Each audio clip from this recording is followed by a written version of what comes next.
Hey everyone! Welcome to Be the Change. My name is Lily Mott, and today I'm going to be talking about how change comes when you make one person's day. I have a very special guest on this week's episode who I have been excited to feature for some time now, and he is Aaliyan Khan. Aaliyan is the founder of the Positivity Project, which we got to talk about a bunch, and he is also the co-host of the See Me Show podcast with Haley Rogers, who has also been on this show in an earlier episode. And I really enjoyed talking with Aaliyan. So, without further ado, let's get started with this episode featuring Aaliyan Khan.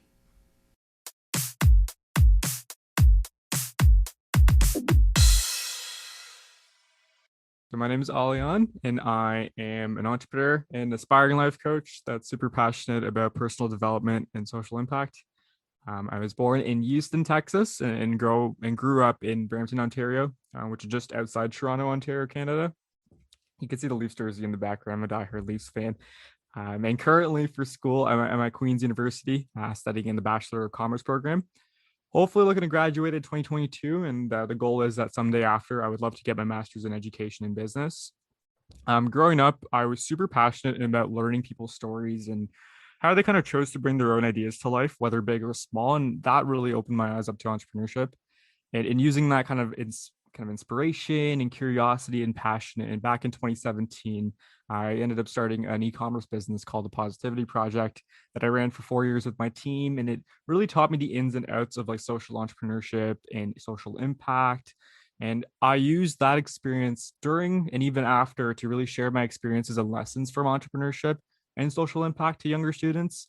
And that eventually led me to sitting on the board for We Charities Board of Directors, advising on all their social entrepreneurship programming and all the operations they did in Canada and overseas. And honestly, like with my initial learnings from the entrepreneurship space, the nonprofit space, I wanted to get a little bit of the corporate space. And that's where I ended up choosing to join Microsoft, where I currently am at the moment. Honestly, my ultimate goal at the end of the day is to just work in the education and nonprofit sector, while coaching people and becoming the best that they can be. And in my free time, if I'm not reading books, playing music, or playing sports, like I do help out with my friend Haley and her podcast called the See Me Show, all about personal development and growth. And yeah, I'm honestly just love, the opportunities I've been able to have and, are coming in all the things that are yet to unravel, and just not only share my journeys and the lessons that I've gained, but then just do my part to help, as yes, as cheesy as it sounds, make an impact to the world, and leaving it better than how I first found it.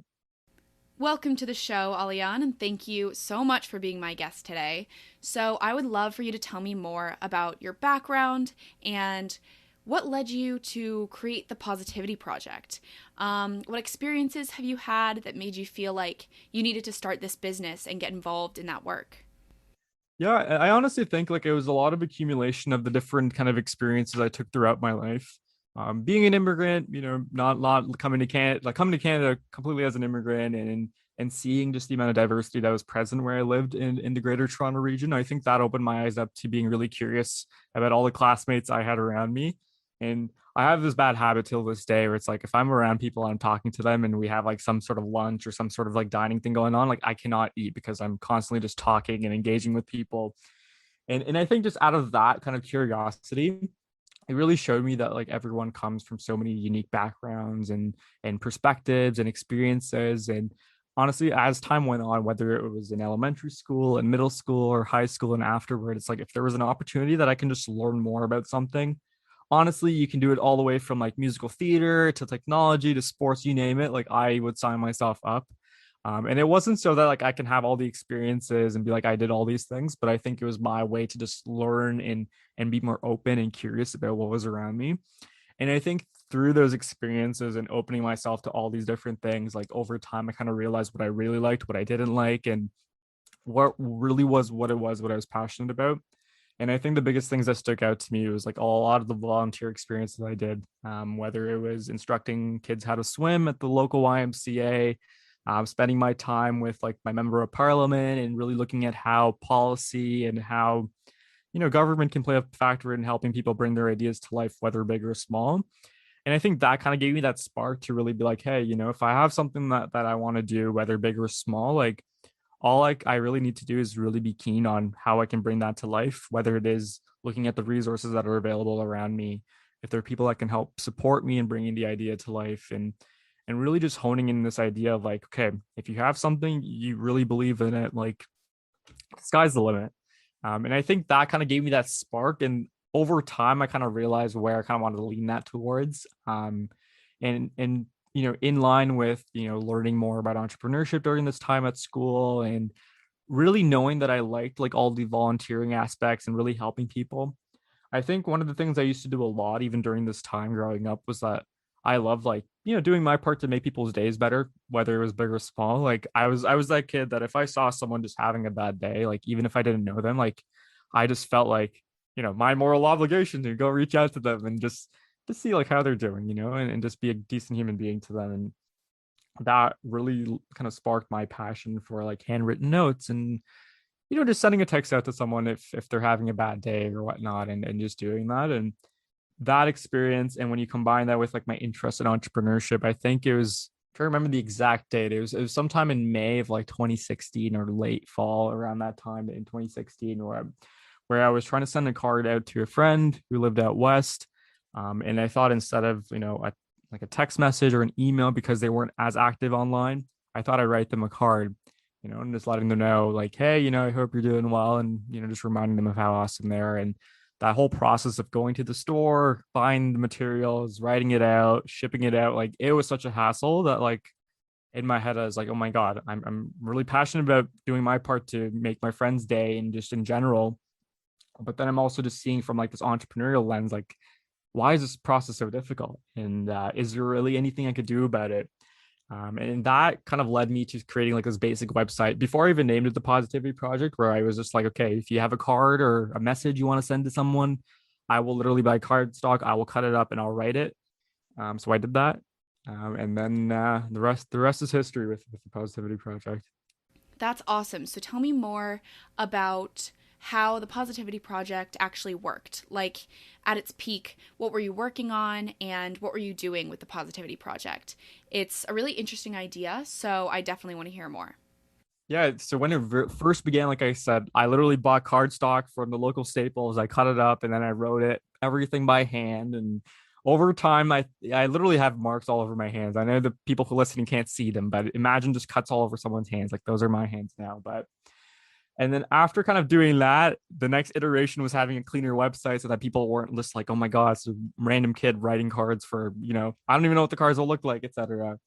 And then after this was like around a year in, and in a lot of cards being sent, I then came to campus at university. And not only was I like, oh my God, there's so much going on with running a business of like the marketing stuff and the sales and finding all those things, that I knew that I couldn't do it alone, especially knowing that I wanted to do my part to just, make a big, I can't even speak, make the biggest impact possible.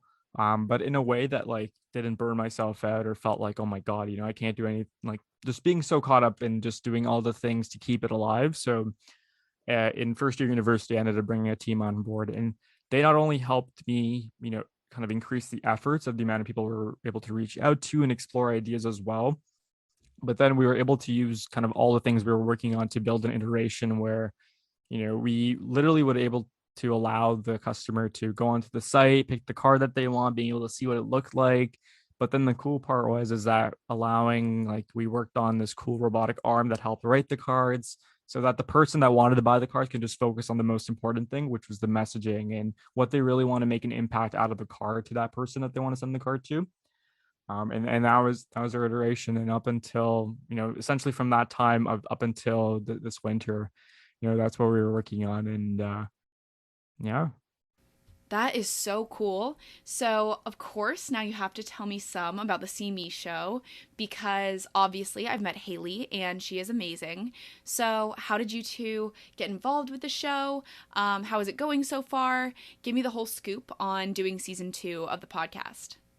Absolutely. So Haley was at my school as well, doing the same program, and we just kind of met through the world of just personal development, and she was doing stuff with her book, and then I was doing stuff with the Positivity Project, so our paths kind of just crossed then, and luckily, like getting to meet her and connect. while like we just had a lot in common, and we often joke like we're basically the same person, just in different bodies. But essentially, while she was writing the first season of her podcast, the See Me Show, she asked like if I'd be interested in joining her as a co-host, especially with some of her workload increasing and looking to find ways to increase her network and reach with the podcast. So knowing me that like my passion to like help others with their own personal development and growth, I was like, what, this would be a great opportunity for me to not only practice the public speaking and all those fun skills, but then share all the lessons and insights I've gained so far, but then bringing on other inspiring guests to just share their stories and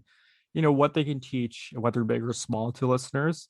And really just kind of keep that circle of inspiration and motivation going, so that whether it's youth, whether it's young adults, or whoever else in between, it's like if they have a motivation to do something big or small, just doing my part to help kind of continue feeling that, right? And I'm a big believer in this analogy of whenever we have good interactions, or do something good for people, or just have something good between one individual to another, they will get impacted in a way, whether you'll realize it or not, that everyone else that they talk to will be impacted. And then those people through that first discussion will be impacted. And then you'll realize like you'll just create that ripple effect of change. And, that's one of the ways you can slowly but surely, make a difference in the world. So knowing that, I came together with Haley to start like the second season of the podcast. And yeah, the podcast is really focused on fearlessly authentic living, how we can do our part to be not only true to ourselves and all the things that we believe in, but when it comes to our goals and aspirations, the things we really want to achieve, how can we do it in a way that isn't burning us out, making us feel inauthentic, but in a way that is true to ourselves and really can help us bring our wildest dreams to life. That's awesome. And I am a huge fan of the podcast. I listen every week and would definitely encourage others to check it out as well if you haven't already. So, I would also love to know if there are any words of wisdom that you try to live by, or maybe quotes that you like to keep in mind. Does anything like that come to mind for you? Yeah, I'm just thinking of a few that are coming to mind. I'm very big when it comes to like quotes and sayings and all those things. My recent one I've been leaning in a lot.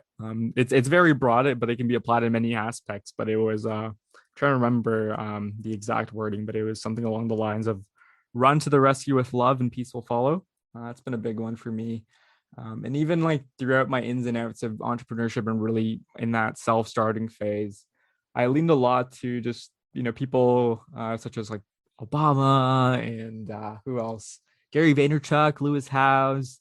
I'm just looking at my shelf too. Jay Shetty, people like that, that really just inspired me. And if there were moments where I was feeling demotivated or just didn't know where to go, just even listen to their podcasts or just videos or just those little anecdotes of advice really helped me.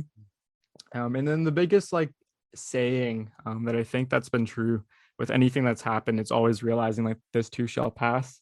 And I think the way that I've interpreted it is in two ways. One is that whenever we do face tough times, somehow, some way, like this too shall pass, and realizing that during those hardships and circumstances that we face, not only how can we do our part to overcome past them and grow better from that, but then also like what lessons and learnings can we gain about ourselves to just heal and then move forward with that, so that if we face similar circumstances or other things come for other people, it's like you can have the courage and strength to lead past that.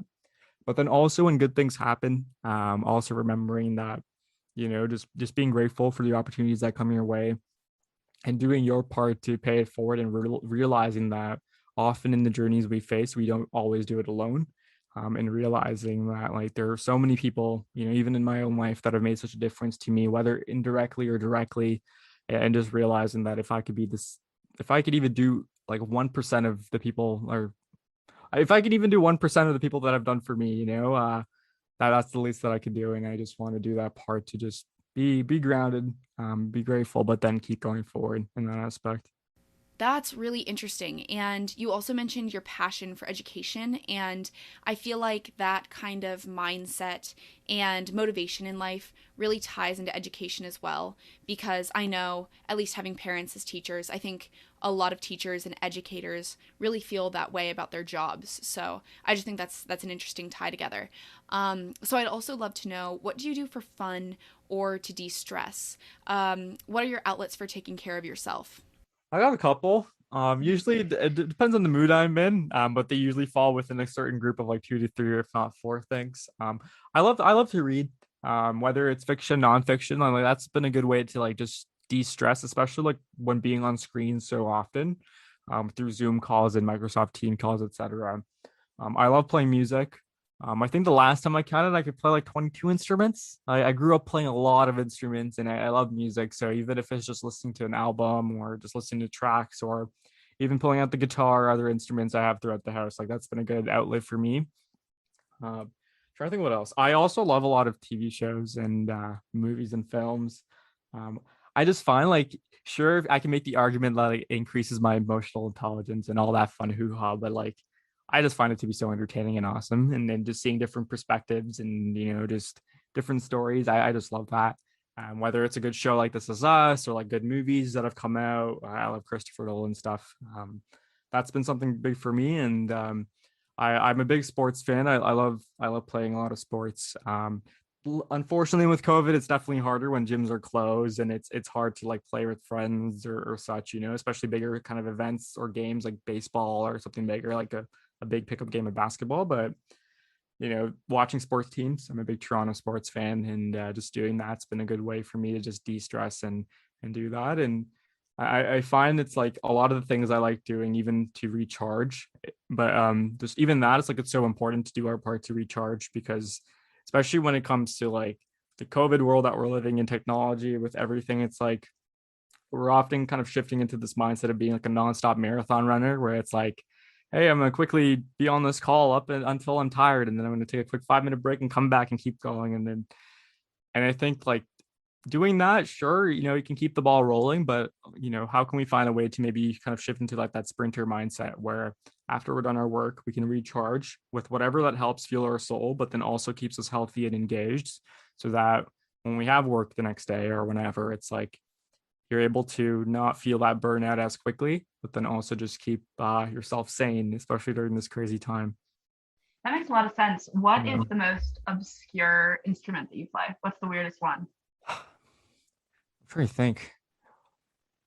Like I know how to play the kazoo and like the recorder and all those little ones, but like didgeridoo, I learned how to play that. Like Oh, it's totally random. Like I grew up playing the drums and the guitars and everything like that. Like the main like the four-piece band instruments. uh-huh. Okay, interesting. But I it was a few summers ago. I just yeah, my friend had a didgeridoo and I learned it and uh, not that I would ever Yeah. play that all the time or anything. I don't If have one I'm at hearing home. a concert, that's what you need, I guess. Yeah, On absolutely. all of it, just a showcase on all of the instruments. Well, that's awesome. I love that, and I think it's great advice.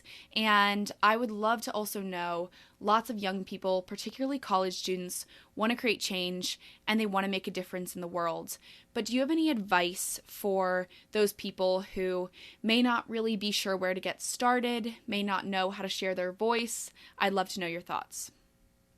I'm trying to think. Two big things that come to mind. It's honestly like put yourself out there and gain all those experiences to really understand and really find your passion. Because sometimes you may know what you really want to focus your time and effort on, or sometimes you may not. And the best way to really understand and validate that is really put yourself with all those different experiences. Get involved, volunteer, anything that you can do big or small to really gain those experiences and really gain those insights I think will help you understand what it is that truly is that true calling that you want to do. And even from a day-to-day standpoint, never failing to realize that like the interactions we have with people around you can also serve as an opportunity to make an impact. Because like I said earlier, right, it's like if you're able to make one person's day, like that person is going to get so impacted that they're going to hopefully have the positive influence on those around them that they interact with that day, and then those people will have that, and you'll notice like they'll create that ripple effect of change. So not forgetting that while we may have the big ambitious goals for a better world, which we cannot let go of, realizing and remembering that like impact, it can happen even in the smallest of ways that can also lead into the biggest of impacts that we often desire for.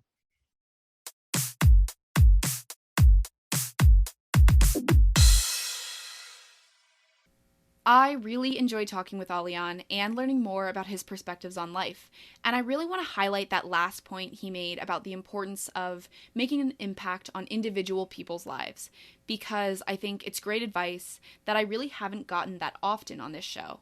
So I think if you can make one person laugh or smile, or you can help them out in some small way, you have no idea what a difference you could be making in their day, which can then kick off that ripple effect to so many others. Lots of people think about activism and making change as big protests and movements, but being a great person and looking out for people that you can help in your day-to-day life is just as important as those grand acts of activism. I really enjoyed talking to Aaliyan, and if there's anything I want you to take away from this episode, it's that change comes when you make one person's day.